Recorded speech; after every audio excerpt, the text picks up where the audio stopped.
করতেছেই। আমি যে কতবার করে নিষেধ করলাম, মনে করেন যে 12টা থেকে 3টা পর্যন্ত চলছেই।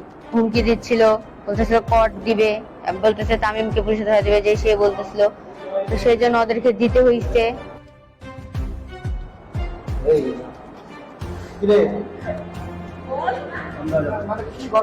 কালকে আমি মনে করেন যে ঘুরতে বের হয়েছিলাম আমার ফ্রেন্ডের সাথে।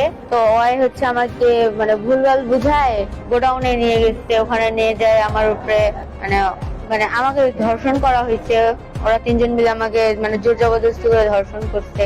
আমি নিষেধ করছিলাম অনেকবার করে, তাও ওরা আমাকে ভয় দেখাচ্ছিল, অনেক হুমকি দিচ্ছিল, বলতেছিল কট দিবে, বলতেছে তামিমকে পুলিশে ধরা দিবে, যে সে বলতেছিল। তো সেই জন্য ওদেরকে দিতে হইছে।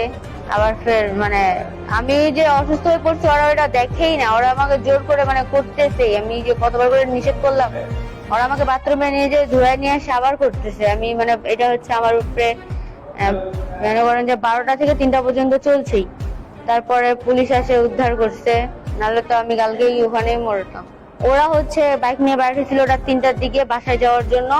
মনে হয় কিছু খাইয়ে বাইরে ছিল, যেন গাড়ি ঠিক করে চালাতে পারতেছিল না। তো পুলিশ ওদেরকে সন্ধ্যা চোখে দেখছে, তো ওদেরকে ধরছে। তো ওরা তখন ফের গোডাউনে নিয়ে আসছে পুলিশদেরকে। তামিম নামে একটা ছিল, তামিম হচ্ছে আমার ফ্রেন্ড হয়, তামিমের সাথে গেছিলাম। ও আমাকে এমনি ঘোরার নাম করে নিয়ে গেছে, যে বলছিল যে ঘুরতে যাব চল।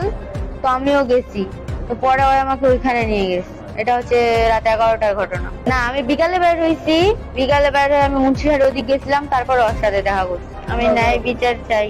আমার সাথে যে ন্যায় অন্যায়টা হয়েছে এটার আমি বিচার চাই, তাদের আমি ফাঁসি চাই। ওরা আমাকে বাথরুমে নিয়ে যে ধুয়ে নিয়ে আসে আবার করতেছে।